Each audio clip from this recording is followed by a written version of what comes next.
My gosh, you know what? Let's just jump into it. Let's jump into the very first one because we study on tyranny. Once a week, I tell you about the chapter from this week that I read. So this week it was chapter 7. It's about being reflective, about really, to me, it's about conforming. Right? So before you conform, before you do the things that the tyrant, that the authoritarian, that the dictator, that the state is demanding of you to do, be reflective. Understand who you truly are, and ask yourself: is this who you want to be remembered as? But it's really about conforming. Now, in this particular chapter, the author, as he's talking about 20th century stuff. He talks about the Soviet Union under Stalinism.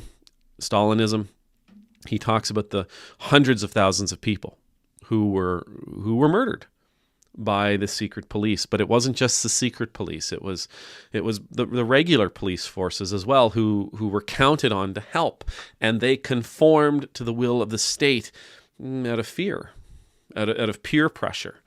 But it wasn't just them who conformed. It was also the civilians around them who conformed. It was the civilians around them who decided, you know what, I'm afraid of the state. I'm afraid of these secret police. I'm afraid of being rounded up. And so therefore I'm going to turn my own neighbor in. Now, the author also talks about Germany in the 1930s and the early 40s, and about the sheer hell that they unleashed on Europe as a whole, and the thousands and thousands and thousands of people who died as their war machine moved over Europe. As always, I read these chapters and I ask myself, what would the author say to the church? What is the author in this particular chapter? What is he saying to the church? There's a cost to nonconformity. Are we willing to pay it? That's what I hear. There's a cost to nonconformity. Are we willing to shoulder that cost? Are we willing to be taxed by that cost? Are we willing to pay it? Because if we're not willing to pay it, we will conform. And for what it's worth, in the 20th century, we saw churches conform to the will of the state because, indeed, there was a high price to be paid by the believers, by the leaders, the clergy, by the organization itself. And those organizations and those leaders, the clergy, and those people, the believers, in many cases, they weren't willing. They weren't willing to deny the state their conformity and be agents of the state against their neighbors. They decided instead of paying the price, they decided to be agents of the state. This week, there was a really amazing example. Bishop Maryann Buddy from the Episcopal Church in the U.S., from the Diocese of Washington, the Bishop of the Diocese of Washington. This week, she, as part of her sermon, she pleaded, literally said, I beg you, I plead with you, President Trump, to be merciful. And ever since that moment, she's been dragged through the mud. So-called bishop. And I mean, it goes on and on and on and on and on. All of the nasty stuff that's being said about her. Trump calling her credentials into question, calling her ability, claiming that she's not very good at her job. All that stuff. That's the price she has paid for not conforming. Instead of standing up there and claiming how God is going to bless America because of Trump, as many pastors have done, as many of these sycophant pastors have done, these MAGA church pastors have done. God is with him, and God is this, and God is that. No, she just simply asked, please be merciful. In your capacity as president, with all the power and with all the privilege and with all the responsibility that you carry, could you please be merciful? She didn't call him out. She didn't say he's horrible. She didn't claim that she didn't say he's not merciful. She didn't say that he isn't the most magnanimous person on the planet. She didn't tell him. She didn't tell him that he was prideful. She didn't say anything about him. She just simply said, as president, please, there are people who are afraid. Would you please be merciful? And immediately that storm began raining down upon her. And she hasn't conformed. When the apologies have been demanded by many voices, she hasn't conformed. She has said, no, I'm not going to apologize. I didn't say anything I need to apologize for. And she explains herself. She explains herself very well. This is why I did it. This is what I said. This is my intention. This was my motivation. And I'm not going to apologize for that because this is the gospel.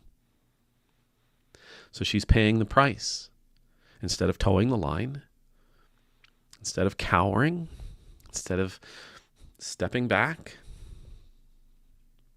she's paying the price. Now, I can't tell you she won't ever conform because we all, I suspect, have our limits. We all have our limits. But the church, God, the Christian church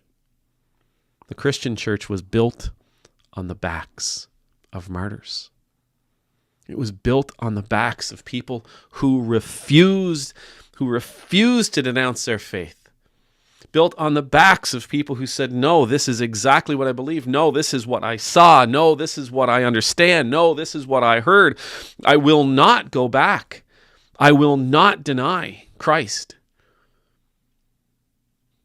The Christian church was built on the profession of faith of people who refused to toe the line of anyone but Jesus Christ, regardless of the cost. Paul, tradition tells us Paul was crucified upside down in Rome. Crucified upside down, not because it's a sign of Satan, which is sometimes it gets misconstrued as. The tradition tells us that when they were crucifying him and they began to put the cross up, he began screaming at them, no, I do not deserve to die like my Lord. And so they hung him upside down. And he watched his wife be killed because he refused to renounce his faith. He refused to deny Jesus again. And this is true for all of the martyrs. It's true for all of the apostles, save one. John. Tradition tells us John was never martyred. Not that they didn't try, because they did try to kill John. They tried to boil him alive in oil. For the church, it would seem to me that a church of faith, we should be able to stand up to tyranny and authoritarianism. We should be able to stand up to dictators. We should be able to stand up to those who would seek to exact a toll on us for not towing their line. Those who would seek to destroy us for not bending the knee to them.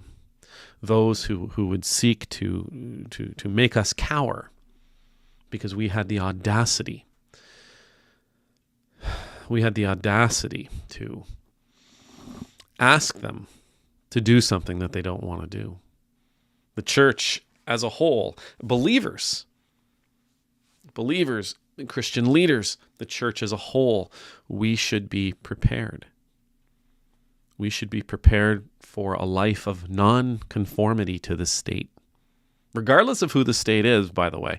But we should be prepared for a life of nonconformity, and we should be prepared to pay whatever the cost is.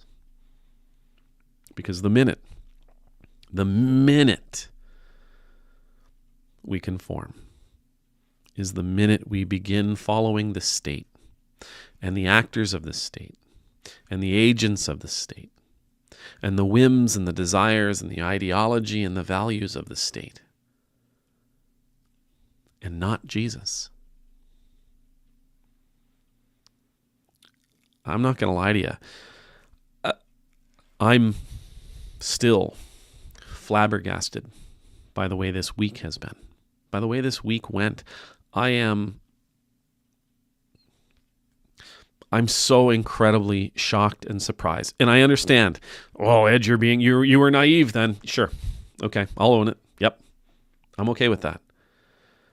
I did not have Trump picks a fight with Episcopal bishop on my bingo card. I did not have MAGA freaks out over Episcopal bishops' call for mercy and love. I did not have that on my bingo card. I did not, even when it happened, I thought, well, this will go away. I did not believe that this would continue to generate and generate and generate. No idea. Again, sure, Ed, you're being naive. Fine, I'll own it. I'm utterly shocked.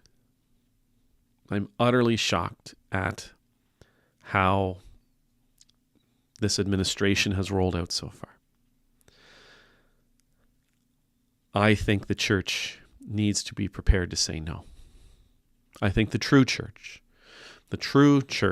of Jesus Christ, needs to be prepared to say, no, we will not conform. No, we will not give in. No, we will not renounce the teachings of Jesus Christ.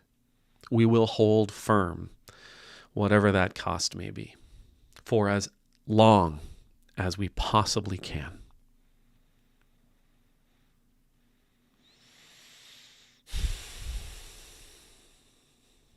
Amen.